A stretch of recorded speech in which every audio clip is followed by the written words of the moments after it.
नमस्कार, आप देख रहे हैं यूनिक वॉइस न्यूज। विधानसभा का सत्र चल रहा है। भारतीय जनता पार्टी सरकार के ऊपर कई मुद्दों पर दबाव बनाने की पूरी कोशिश कर रही है, लेकिन लग रहा है कि सरकार विपक्ष के हाथ में नहीं आ रही।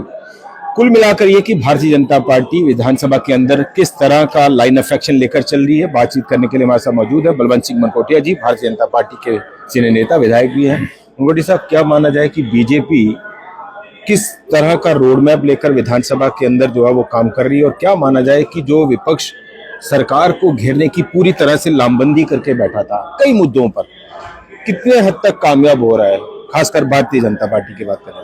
हाँ, देखिए, भारतीय जनता पार्टी ने राइट फ्रॉम फर्स्ट ये कहा है कि सरकार को हम पूरे तरीके से घेरेंगे और जो भी पॉजिटिव और कंस्ट्रक्टिव अपोजिशन की जो हमारी भूमिका बनती है उस भूमिका को निभाएंगे हम। जैसे आपने कहा कि जो सरकार को घेरने की है, देखिए हम उस लेवल पे तो कभी नहीं, उस लेवल पे अभी हम थोड़ा सा इनको टाइम देना चाहते हैं, क्योंकि जब भी उठते हैं तो कहते हैं जी हमारे पास अभी 3 महीने का, अभी 3.5 महीने का समय हुआ है। हम भी चाहते हैं, ठीक है, क्योंकि अगर ये मांगते हैं समय तो कोई दिक्कत नहीं है। कल ये ना कहें, 1 साल बाद ये नहीं कहें कि हम वादे अपने इसलिए नहीं पूरे करने देगा, अपोजिशन ने हमें चलने नहीं दिया, ठीक है ना। इन्होंने जो कमिटमेंट की है अपने मैनिफेस्टो में, चाहे वो राशन 10 किलो राशन देने की बात है, 1 लाख नौकरियां देने की बात है, 200 यूनिट बिजली देने की बात है, जो भी इन्होंने कमिटमेंट, सिलेंडर देने की बात है, महिलाओं को देने की बात है, तो जो इन्होंने कमिटमेंट किए हैं, तो इसलिए हम थोड़ा सा इनको उस लेवल पे अभी नहीं जा रहे हैं कि कल ये कहेंगे कि जनाब हम करना चाहते थे, इन्होंने करने नहीं दिया। तो हम थोड़ा सा समय दे रहे हैं और निश्चिंत रहिए, आप देखिए आने वाले समय। बीजेपी के बड़े नेताओं को लग रहा है कि शायद एमएलए जो है वो कुछ इफेक्टिव रोल प्ले नहीं कर रहे। उसकी वजह ये है, आज भी एक खबर लगी है, तरुण चुग जो है वो कह रहे हैं बीजेपी के सीनियर लीडर्स के साथ कि भाई एमएलए को जो है वो गाइड करिए, ट्रेन करिए कि वो इफेक्टिव रोल प्ले करें असेंबली के अंदर। नहीं, ठीक है, देखो बहुत से हमारे इससे पहले कटरा में जो बाकायदा 2 दिन की ट्रेनिंग दी गई।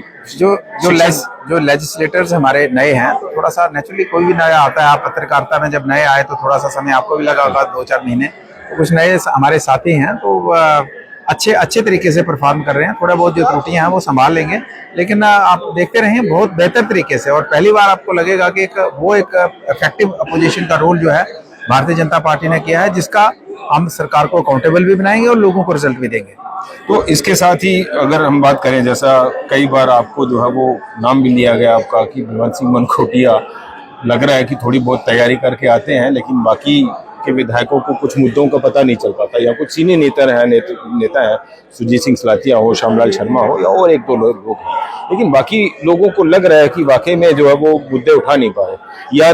आपको याद होगा भी कुछ दिन पहले सीएम साहब ने कहा कि भाई आपको यहाँ से भी फटकार पड़ती है, दिल्ली से भी फटकार पड़ती है, तो मुद्दों पर आप बात नहीं कर पा रहे, नैरेटिव जो है वो बना नहीं पा रहे। क्या लग रहा है? नहीं, उमर साहब ने उनको अपनी तकरीर में जो कहना था, तो उनको हम रोक नहीं सकते कि वो क्या कहना चाहते हैं, लेकिन वो जिन्होंने कहा कि हमें दिल्ली से फटकार लगी, ऐसा बिल्कुल नहीं है। दिल्ली, हमें अपनी लाइन पे रह के हमें खुल के बात करने का पूरा अधिकार है, और हमें कोई डायरेक्शन नहीं होती कि आपने इस मुद्दे पे बोलना है या इस मुद्दे पे नहीं बोलना है, कोई डायरेक्शन नहीं होती है।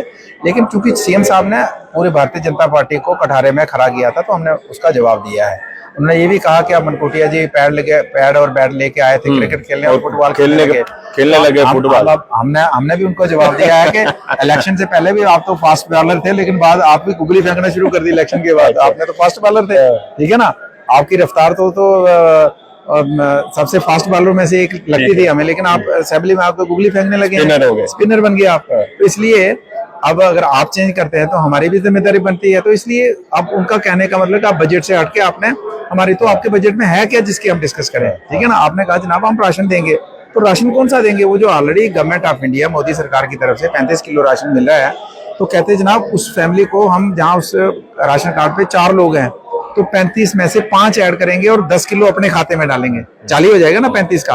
उस परिवार के जिसके 4 लोग हैं उसको 5 किलो एक्स्ट्रा देंगे, 35 में 5 ऐड करेंगे, 40 किलो हो जाएगा। और उन 4 मेंबरों को कहेंगे जनाब 10 किलो का जो हमने वादा किया था हमने पूरा कर दिया। तो इस तरीके का आप गुगली फेंक रहे हैं, तो हमें भी तो फिर गोल करना ही पड़ेगा ना। तो आप निश्चिंत रहिए, बड़ी मजबूती से, बड़ी शिद्दत के साथ, लेकिन वो रोल करेंगे जिसमें लोगों को परसेप्शन बन रहा है बाहर, कि आप माने या ना माने, कि परसेप्शन बन रहा है कि भारतीय जनता पार्टी, जैसे डेली वेजेस का मुद्दा था, रेगुलराइजेशन का इशू है, अभी दुकानें तोड़ने वाली बात है, कई सारे मुद्दे सिलसिलेवार तरीके से उठ रहे हैं, लेकिन लग रहा है कि बीजेपी के हाथ से ये सारे मुद्दे निकलते जा रहे हैं। जिस तरह से डेली वेजेस को लेकर कमेटी बना दी गई, और कई सारी चीजें, ये जो अभी बार बार आप कह रहे हैं कि जो दुकानें तोड़ने का नोटिस है, सरकार के पास तो एक बड़ा तर्क है और स्केपगोट है कि भाई हमें तो कुछ नहीं हुआ अभी।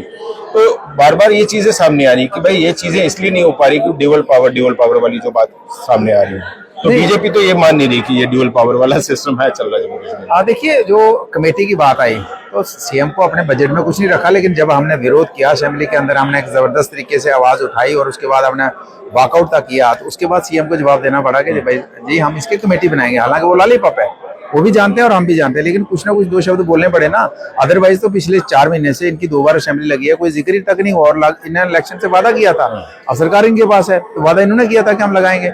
रही बात ये जो केंद्र के ऊपर फेंकते हैं, जनाब हमारे ये पावर है, तो भाई साहब ये पहली बार तो मुख्यमंत्री नहीं बन रहे हैं ना उमर साहब। उमर साहब तो ऑलरेडी मुख्यमंत्री रहे हैं और इतने अनजान भी नहीं है कि उनको ये नहीं पता था कि अगर हमारी सरकार बन गई तो हमारी पावर्स क्या रहेंगी। एलजी के हाथ में क्या होगा, आपके मंत्रियों के हाथ में होगा, कैबिनेट के हाथ में, सारी इनको चीजें पता थी ना, रूल्स तो इन्होंने पढ़े थे ना। तो उसके बावजूद फिर झूठे वादे क्यों किया आपने, जब आपको पता था कि हम सरकार बना पाएंगे और उसके बाद ये नहीं कर पाएंगे? तो फिर इसका मतलब लोगों को बेवकूफ बनाया था आपने, उसके लिए जवाबदेही बनाएंगे उनका। चलिए, ये मान रहे हैं आपकी बीजेपी जो है वो बड़ी अग्रेसिव है, सरकार के ऊपर दबाव है, जबरदस्त दबाव के नतीजे कुछ हाथ लगे आने वाले। देखो, दबाव बनाया तो उनको कहना पड़ा कि कमेटी बनाएंगे, तो दबाव बनाएंगे तो उनको मसला हल कराएंगे। अब तो सरकार ही करेगी ना, अपोजिशन तो नहीं करेगी, लेकिन हम दबाव इस तरीके से, और मैंने कहा पॉजिटिव और कंस्ट्रक्टिव अपोजिशन करके लोगों के काम करवाएंगे। चलिए, बहुत बहुत शुक्रिया मनकोटिया साहब। ये थे हमारे साथ बलवंत सिंह मनकोटिया जी, जो कह रहे हैं कि भाई बीजेपी जिस रोल को लेकर विधानसभा में आई थी, जिस मैंडेट को लेकर विधानसभा में आई थी, और उस मैंडेट को, उस रोल को विधानसभा के अंदर बड़ी बखूबी तरीके से और जोरदार तरीके से जो है वो उठाया जा रहा है। लेकिन इसके नतीजे क्या हाथ लगते हैं, सरकार विपक्ष के दबाव में कितना आती है और लोगों के हित में कितने फैसले ले पाती है, वो देखना बाकी है। फिलहाल इतना ही। देखते रहिए यूनिक वॉइस न्यूज। नमस्कार।